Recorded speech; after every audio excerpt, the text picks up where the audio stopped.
it's right or whether it's wrong. Okay, and in many ways, the matchup between Lincoln and Douglas sort of becomes a referendum on slavery.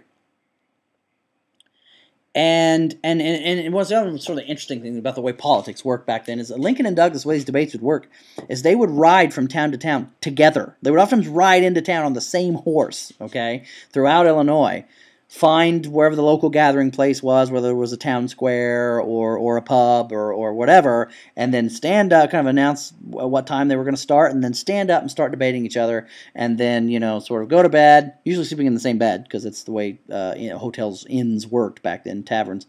You rented a bed, and usually more than one person had to sleep in it.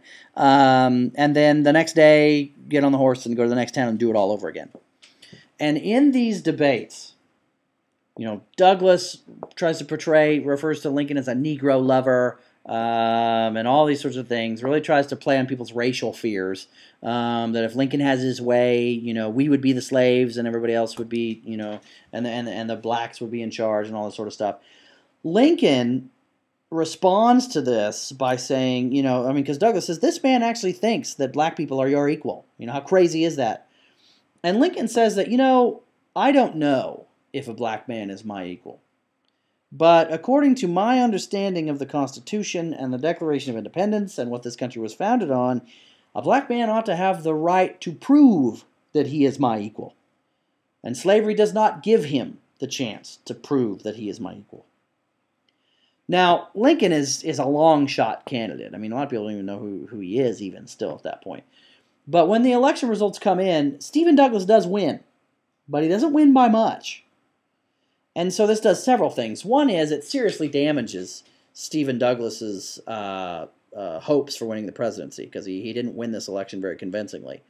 Two, Abraham Lincoln at this point becomes a household name. He becomes famous because all these debates are reprinted in all the papers throughout the country. Again, this becomes one of those elections that even though it's a state election, the whole country's watching it to see what happens, because it becomes sort of a referendum on slavery. And so Lincoln becomes enough of a household name that he actually is well known enough now that he might possibly be able to mount a presidential campaign or a campaign for the Republican nomination in 1860. Is he the favorite for the Republican nomination in 1860? No, he's not. But certainly he's sort of considered a dark horse candidate. The next year, and this is slide 11, the next October, our old friend John Brown, who's left Kansas, gone into hiding, resurfaces. And after the massacre at Pottawatomie Creek, Brown decides that, Kansas is sort of small potatoes, that he needs to do something much, much, much bigger. He needs to strike at slavery where it lives, where it started, okay? And so he begins to plan this sort of, very daring sort of assault on slavery. And once John Brown, in October 1859, what he does, he and many of his followers sneak into the Virginia river town of Harper's Ferry, Virginia. Now, located at Harper's Ferry, Virginia, is a federal arsenal where, lots of United States Army's guns and ammunition and that stuff are kept, right? And what Brown plans to do is that he and his followers are gonna steal the weapons from the arsenal. Then they're going to move into the South and free every slave at every farm they come to, and he's going to build an army of former slaves. And with this army of former slaves, they're going to go throughout the South and free every slave there is and punish every master and kill them, burn their farm, burn their plantation, all sort of stuff.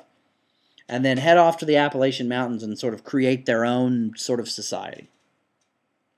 Well, Brown and his men managed to take the arsenal, and that's about the only thing that goes right, okay? And many of the slaves that he expects are going to rush to support him don't, largely because, again, like we talked about with the Nat Turner Rebellion, most slaves knew what happened in these situations, and that is that they end up dead, right? These things don't succeed. And the angry townspeople of Harper's Ferry do rise up against Brown. And in fact, he and his men are forced to sort of retreat to a fire station, and they have to hold themselves up in there with the townspeople outside, basically besieging them and firing into the station. One of his sons is killed. Brown is wounded, seriously wounded.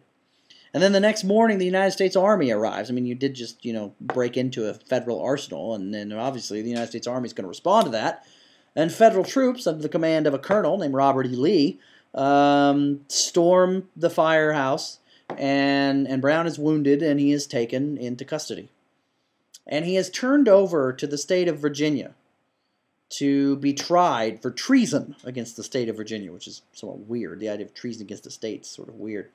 And he is tried, and he is convicted and sentenced to death. And Brown really says very little during his trial. He says nothing from the gallows. But before he was hanged, he handed his jailer a note. And that note stated that he was convinced. It says, I, John Brown, am now convinced that the crimes of this guilty land cannot be purged away but with blood. Basically that, it will take the death of many, many, many thousands before the crime of slavery is ended. And in a lot of ways, he was right, as we'll find out. Okay, so that's about the same as a 50-minute class lecture. So we're going to stop right there, and I will pick up with the election of 1860 in our next actual class meeting.